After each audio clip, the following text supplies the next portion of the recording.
오늘 말씀의 제목은 환난의 강도라는 제목입니다. 우리가 지금 예수님께서 예언하신 그 말씀을 통해서 마지막 시대를 분별하고 있습니다. 앞선 설교를 통해서 환난의 시작을 알리는 중요한 전조, 곧 멸망에 가증한 것이 무엇인지 우리가 살펴봤고, 그 징조를 보았을 때 우리가 취해야 될 세 가지 행동, 지침이죠. 첫 번째, 산이었습니다. 하나님께로 피하고 임재를 구하라는 것이었고, 두 번째는 지붕 위, 내려가지 말고 지붕 위에서 더욱더 목소리를 높여서 사명에 집중해야 되고, 세 번째는 뭐죠? 밭. 일상에서 그 자리를 지키면서 믿음을 지켜야 함을 마음속에 우리가 새겼습니다. 오늘부터는 예수님께서 예언하신 마지막 환난의 때 이게 어느 정도의 고통으로 우리 가운데 다가올지, 그리고 그 다음에 그 환난 속에서 우리가 할 수 있는 영적인 행동이 어떤 최우선적으로 요구되는지, 그리고 환난 속에서 우리가 결코 놓치지 말아야 할 유일한 소망이 하나님의 자비와 그 가운데 하나님의 보호하심이 어떻게 나타나는지, 이 세 가지가 되면 이제 이 본문이 끝나는 것으로 이해를 하시면 좋을 것 같습니다. 그 첫 번째 시간은 뭐죠? 전무후무한 환난의 강도를 어떻게 묘사하고 있는지, 강도에 대해서 오늘 생각해 보겠습니다. 마지막 닥쳐오는 환난, 그 극심하게 대해서 예수님께서 가장 연약하고 가장 고통받기 쉬운 존재들을 등장을 시키세요. 여인들과 아기들, 그 아픔을 통해서 그 생생함을 우리들에게 마음 아프게 표현하고 계십니다. 17절 보시면 환난의 날을 말씀하시면서 이렇게 이야기를 하시죠. 그날에는 아이 뵌 자들과 젖먹이는 자들에게 화가 있으리로다.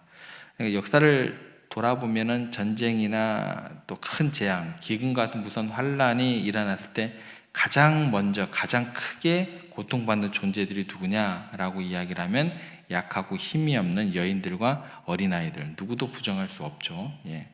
그 중에서 생명을 뱃속에 품고 있거나 이제 막 태어난 젖먹이를 돌봐야 하는 어머니들이 더욱더 당해야 될 그 고통, 또 험난함, 그런 것들을 미리 보시고 예수님께서 하시는 그 마음, 생각, 또 마음들이 쌤통이다라고 하실까요? 라는 질문을 던지게 됩니다.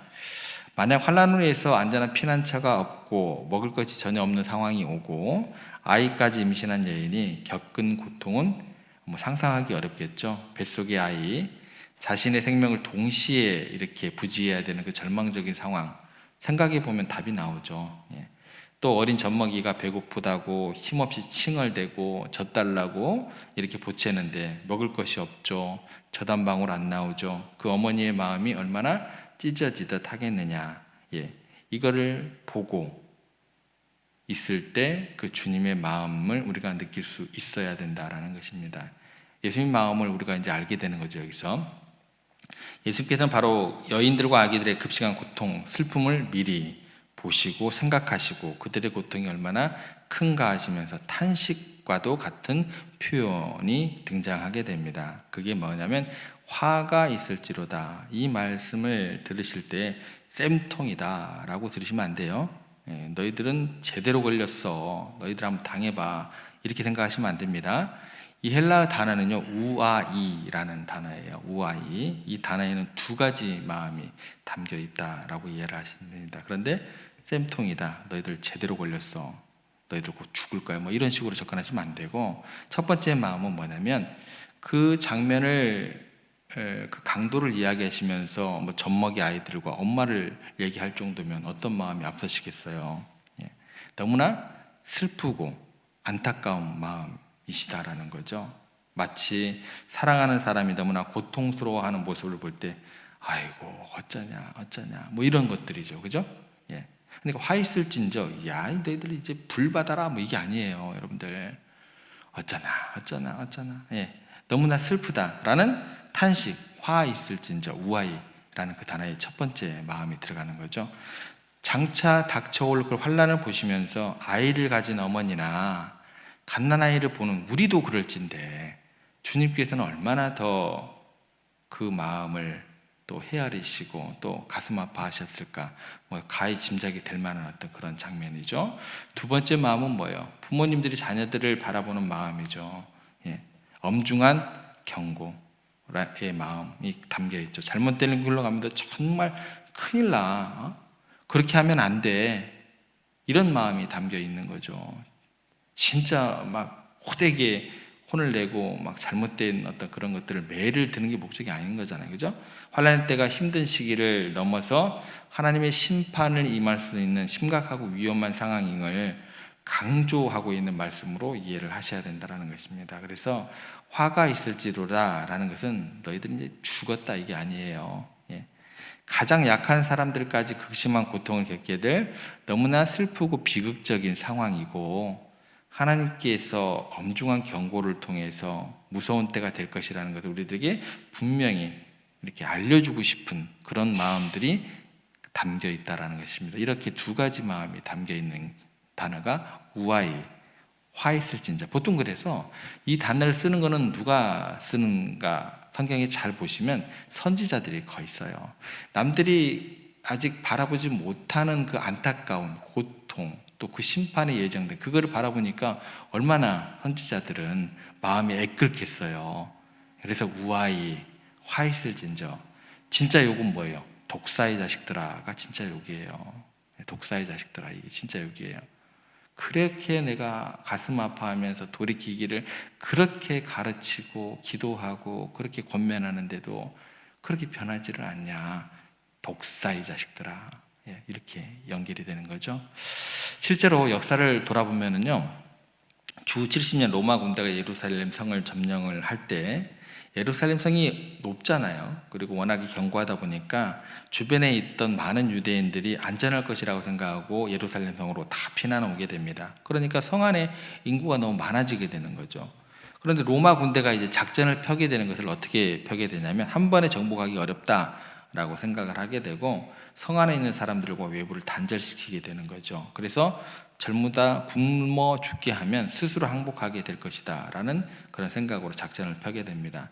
그 작전 때문에 성 안에서 무수한 사람들이 이제 먹을 것이 없이 이제 굶어 죽게 되는데, 당시 그 상황을 묘사한 요세푸스의 기록에 의하면 남녀노소 할 것 없이 너무나 많은 사람들이 길거리에서 굶어 죽게 되어서 산 자들이 죽은 자들의 시체를 수습하거나 장사 지낼 수 없게 되었다라고 기록을 하게 됩니다. 그러니까 죽은 자들의 시신들이 예루살렘 성 안에 가득해가지고 마치 하나님의 심판의 현장을 바라보면서 사람들이 죽어갔다라고 이렇게 기록되어 있다라는 거죠. 더욱더 충격적인 것은 뭐냐면, 차마 임에 담기도 힘든 기록이죠. 굶주림이 너무 힘드니까 어떤 일이 벌어지게 되냐면, 사람들이 서로의 사람들에 대한 어떤 그 인간성이 다 말살되죠. 어린 아이들을 잡아먹는 그런 일들까지도 요세푸스의 역사 기록에 기록되어 있다라는 것입니다. 그래서 예수님께서 말씀하신 아이 뵌 자들과 젖 먹이는 자들에게 화가 있으리로다라는 말씀이 얼마나 현실적으로 비극을 예언하신 것인지 역사가 이제 피눈물로 증언하게 됩니다.